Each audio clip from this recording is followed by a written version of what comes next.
estos días se nos habla de la conjunción de Júpiter y Saturno y se asocia un poco con la estrella de Belén, ¿no?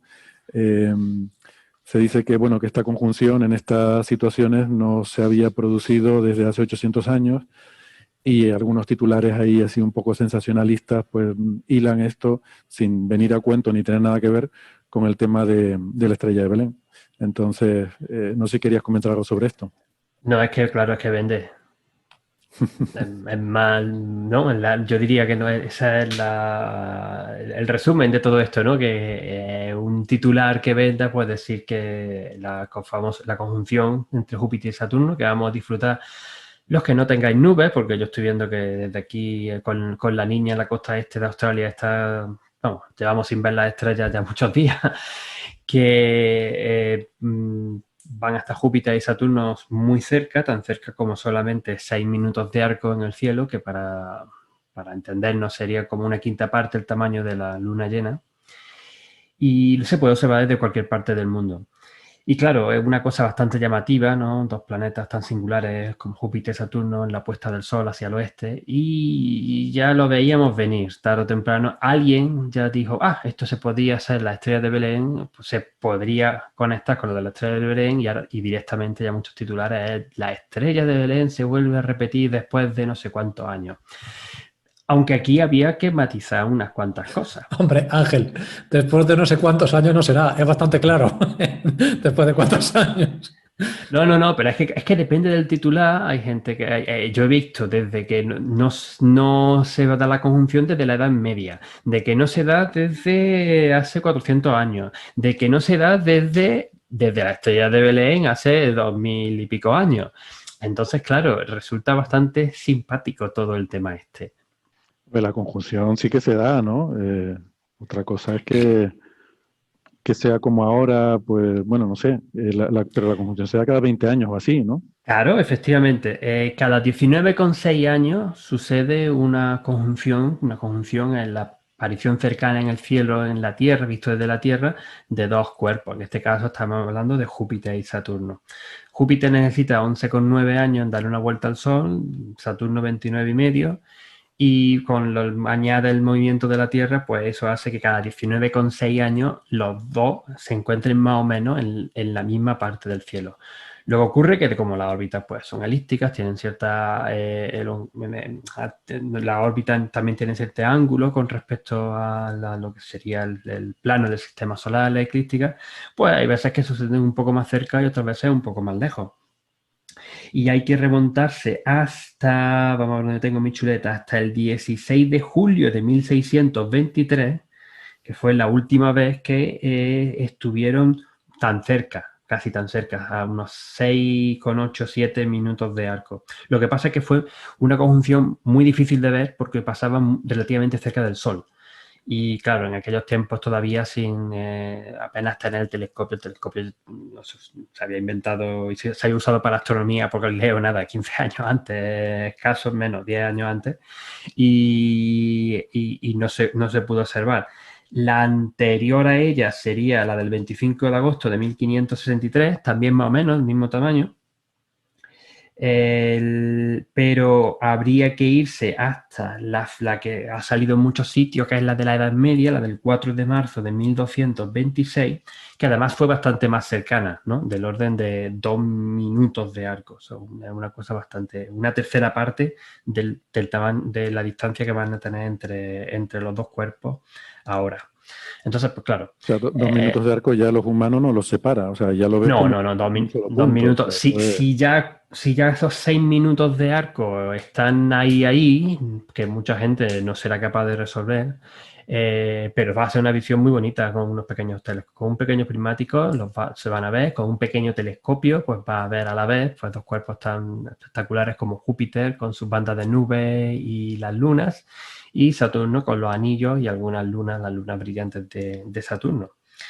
Y sí, Ángel, con unos prismáticos solo verás a Júpiter y las lunas, nada de nubes. Eso necesitarás un telescopio para verlo. Claro, con unos prismáticos lo que ves son solamente Júpiter y sus lunas y Saturno y no le ves con alguna los también. anillos. Quizás verás alguna luna, sí, no sé. Creo que se van a ver 6 lunas en total, con unos buenos prismáticos, puedes ver 6 lunas, ¿no? Sí, sí, pero tenemos que tener en cuenta que está el crepúsculo de la tarde, que ocurre muy, muy bajo sobre el horizonte, y entonces pues quizás es más difícil de ver. Titán posiblemente se pudiera llegar a identificar la luna mayor Si de sabes dónde Saturno. está, sí. Si no, te Sí vas sabe, a dónde, perder. sí sabe dónde está, sí sabe dónde está. Bueno, de hecho, esta conjunción también hay gente que seguramente podrá observarla de día.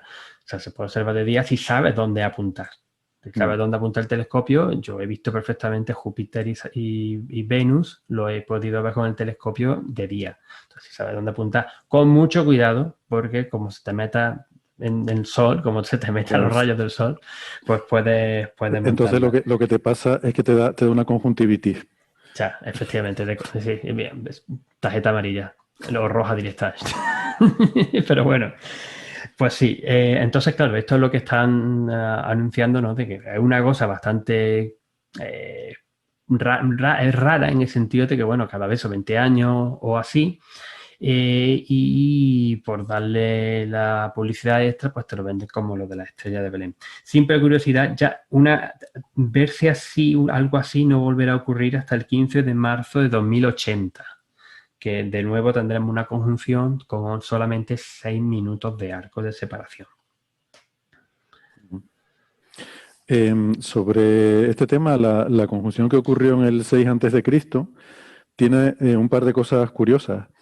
Una de ellas es que creo que era en oposición, o sea, están los dos objetos se juntan y están en el lado opuesto del Sol, con lo cual tienen su brillo máximo porque los vemos totalmente iluminados. Pero además pillaba justo en ese momento en el que hacen el movimiento retrógrado, los dos planetas, que van moviéndose en una dirección, luego cambian de dirección, empiezan a moverse aparentemente, ¿no? Quiero decir, noche tras noche vas viendo que cada noche está un poquito más, ¿no?, movido en una dirección del cielo. Luego hay un momento en el que parece que empiezan a ir hacia atrás y luego ya se cansan de ir hacia atrás y vuelven otra vez a ir hacia adelante, ¿no? Eso se llama el movimiento retrógrado de los planetas. Es un efecto aparente simplemente debido al hecho de que la Tierra va más rápido en su órbita. Y entonces parece, cuando miras a estos planetas lejanos que se mueven más lento en su órbita, parece como que los adelantaras, ¿no? Y entonces ese movimiento retrógrado hizo que se produjeran, de hecho, 3 conjunciones seguidas. Efectivamente. Porque se conjuntaban en un camino, luego al volver hacia atrás se volvían a cruzar, y luego otra vez cuando uno volvía hacia adelante y el otro seguía yendo hacia atrás, se volvieron a cruzar. O sea, que fue una cosa ahí un poco curiosa. Esa fue o ha sido una de las explicaciones sobre qué podía haber sido la estrella de Belén cuando se intenta explicar con los ojos de la astronomía. Hay alguna idea más, la verdad que y creo que de este tema de la estrella de Belén hemos hablado en varios episodios con anterioridad. Sí, de hecho yo quería recomendar, si alguien tiene interés en eso, el episodio 143 que hablamos con Belmonte, además. Entonces, lo explicó bastante bien, poniendo el contexto histórico y tal. Pero bueno, todo esto, en fin. Yo no tuve la oportunidad de participar en ese episodio, pero yo sí recuerdo que hará 3 Navidades, yo creo que fue la de la 2017, estuvimos también hablando de la estrella de Belén. En ese contexto, en que intentar explicar desde el punto de vista de la astronomía que aquí pudo ser la estrella de Belén. Y uno de los candidatos siempre han sido la conjunción de planetas, particularmente esta, una de Júpiter y Saturno en el -6 antes de nuestra era, que se coincidían 3 veces, tres veces por el movimiento retrógrado de estos planetas, ¿no? Uno adelantaba y volvía hacia atrás y después volvía a adelantarlo en Júpiter. Pero que sí, había otra. Ángel, eso hay que destacar que fue la hipótesis que planteó el propio Kepler a principios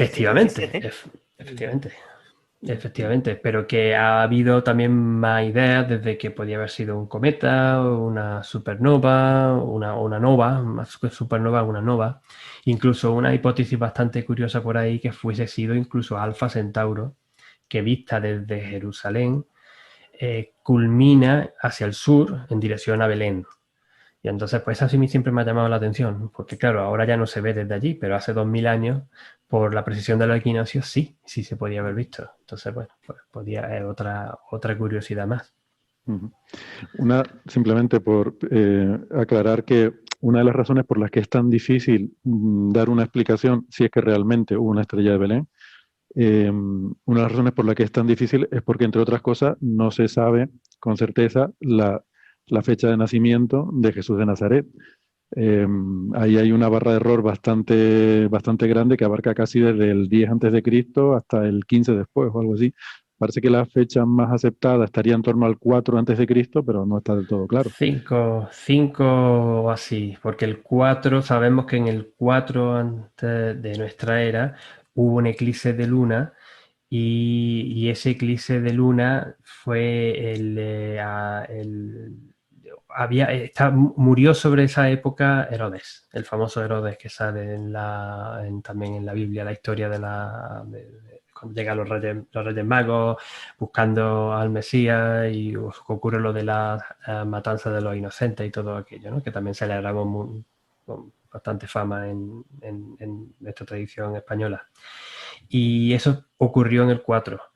O sea que por lo menos tuvo que haber sido antes, un poco antes del 4. Y que estas nociones astronómicas, sobre todo la de la triple conjunción, pues hay veces que se asocian eso, de que tuviese que ser poco después. Pero claro, en verdad, históricamente es muy difícil saberlo también. O sea, tenemos esa barra de error sobre esa época. El 4 además a mí me encanta contar esta historia, ¿no? De que cuando dice, no, pero es que Jesús no nació en el año 0, para empezar no existe el año 0, y segundo, la otra historia que es bastante simpática fue que cuando el monje Dionisio el Exiguo estuvo intentando echar la cuenta atrás, contando emperadores y contando los reyes que habían vivido, cuando llegó a esta época no contó 4 años que Octavio Augusto había reinado bajo el nombre de Octavio, no como Augusto, ya cuando fue el primer emperador del Imperio Romano. Y esos 4 años, con el año 0, también son los que te echan para atrás, por lo menos esos hasta casi 5. Generan ese desfase, vale. O sea que es difícil el poder asociarlo con algún tipo de evento astronómico. Digo, si es que ocurrió, porque también una cosa que recuerdo que nos comentaba Belmonte en aquel episodio es que era habitual que los nacimientos de los grandes líderes, los grandes reyes, los tales, estuvieran adornados con algún evento en el cielo y que a veces directamente se inventaba cuando no había uno, ¿no? Entonces, bueno, pues en fin, la gente que escribía las crónicas en aquella época pues eran gente que trabajaba en las cortes y bien pagados para justamente pues narrar estas historias bien adornadas, ¿no? Entonces, claro, pues el rey de reyes cuando nace, pues parecería lógico que luego esa historia se adornara también con algún tipo de evento celeste, ¿no? Claro. Que, en fin, estas cosas... Efectivamente. Hay por cierto, Ángel, perdona que te interrumpa. Tú sí participaste en el episodio 143. Lo que pasa es que la entrevista a Belmonte fue grabada. Entonces tú y Alberto Aparici estabais en el episodio, aparecéis ahí en la foto del programa. Vale, fíjate, pues entonces fue ese episodio. Pero no tuve la suerte de participar en la entrevista porque sería otra hora. En diciembre de 2017. De 2017. Yo sabía que había sido en 2017. No voy a dar el por qué, pero bueno, sí. Cuando me compré el micrófono aquel que no funcionaba y que me estáis diciendo que no funcionaba, digo, pero que no, si un micrófono bueno no me funciona, pues ese día fue el que grabamos lo de Estrella de Belén. En fin, ya he perdido el hilo. No, lo otro que estaba era subrayando lo que acababa de decir Héctor sobre que hay debate incluso en que no hubiera existido la Estrella de Belén, que haya sido solamente algo que se haya introducido después porque tenía que tener un reflejo en el cielo de lo que pasaba este gran nacimiento en la Tierra. Es como una especie de astrología inversa, ¿no? O sea, que en vez de lo que pasa en el cielo tiene influencia sobre la Tierra, claro, pues que eventos de la Tierra tengamos que cambiar el cielo, ¿no? Para poner. Claro, pero bueno, es una forma de explicar, de darse justificación a la inversa, ¿no? Y también tendría un poco de sentido.